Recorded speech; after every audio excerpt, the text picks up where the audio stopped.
कधी विचार केला का एका साधा माणूस सकाळी कोर्टात जातो, केस लढवतो आणि संध्याकाळी घरी परततो, पण त्याचं शरीर रात्री एका निर्जन झाडाझुडपात रक्तबंबाळ अवस्थेत सापडतं. हा अपघात असतो का की नियोजन करून केलेला खून? आणि सर्वात मोठा प्रश्न, ज्याला सर्वजण एक सामान्य लूटमारीचा प्रकार समजतात, तो प्रकरण काही तासात इतका मोठा आणि गुंतागुंतीचा का बनतो? छत्रपती संभाजीनगरच्या बीड बायपास परिसरात घडलेल्या या घटनेत पहिल्यांदा जे दिसतं ते एक साधं क्राईम सीन वाटतं. जसं जसं पोलीस तपास पुढे जातो तसं तसं या प्रकरणाचा सत्य अधिक धक्कादायक होत जातं. रस्त्यातून आत झाडाझुडपात पडलेल्या रक्ताचा थारोळा, जवळ सापडलेल्या दारूच्या बाटल्या आणि काही असे पुरावे जे एका साध्या अपघाताकडे अजिबात इशारा करत नाहीत. मग प्रश्न असा उभा राहतो, हा व्यक्ती इथे आला कसा? तो पळत होता का की त्याला पळायला भाग पाडलं गेलं?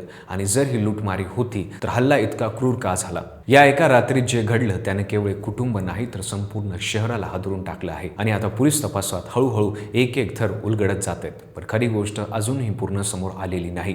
आणि म्हणूनच हा व्हिडिओ शेवटपर्यंत पाहणं महत्त्वाचं आहे, कारण पुढे जे सत्य आहे ते फक्त धक्कादायक नाही तर पूर्ण केसचा विचारच बदलून टाकणार आहे. नमस्कार, मी पंकज आणि तुम्ही पाहताय कसं काय. छत्रपती संभाजीनगरमध्ये बीड बायपास परिसरातील गांधेली शिवारात घडलेली ही घटना संपूर्ण शहराला हादरून गेली आहे.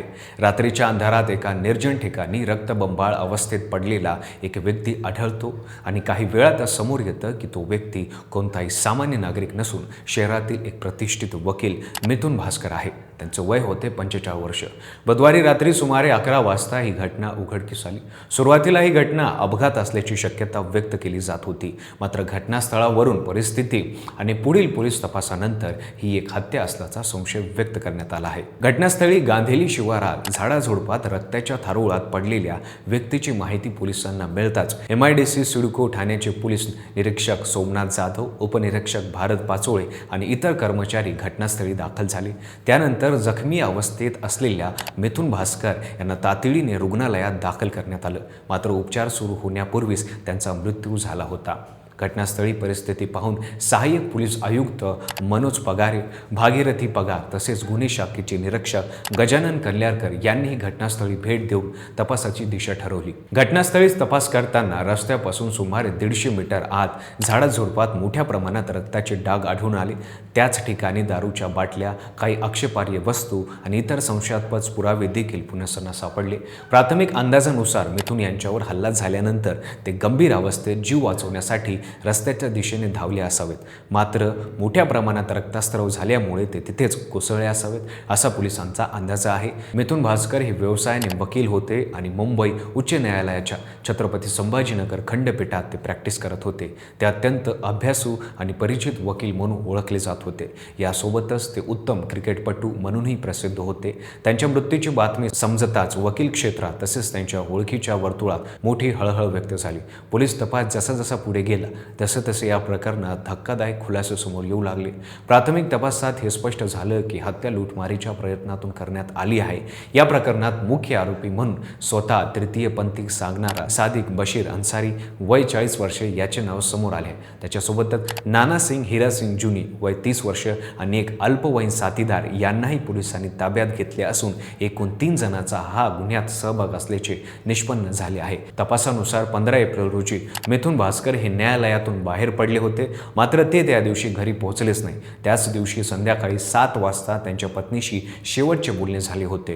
त्या संभाषणात त्यांनी 10 मिनिटात घरी येतो असे सांगितले होते, मात्र त्यानंतर ते बेपत्ता झाले.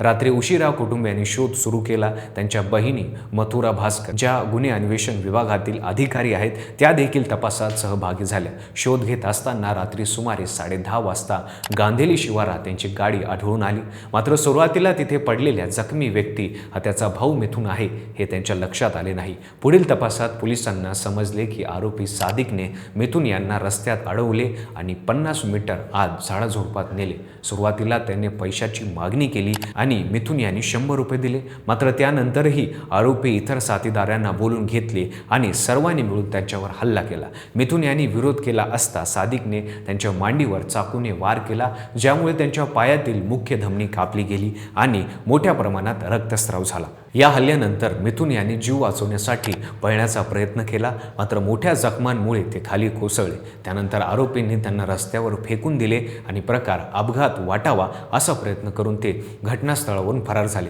या संपूर्ण प्रकरणाच्या तपासात पोलिसांनी मोठी मोहीम राबवली. बीड बायपास परिसरात उभे राहणारे तब्बल 93 पेक्षा अधिक तृतीयपंथांची चौकशी करण्यात आली. आरोपी सुरुवातीला पोलिसांना चकवा देण्याचा प्रयत्न करत होता आणि वेगवेगळ्या दिशांना तपास भटकण्याचा प्रयत्न करत होता. मात्र तांत्रिक पुरावे आणि माहितीच्या आधारे अखेर पोलिसांनी मुख्य आरोपीला सादिक बशीर अन्सारी याला अटक करण्यात यश मिळवले.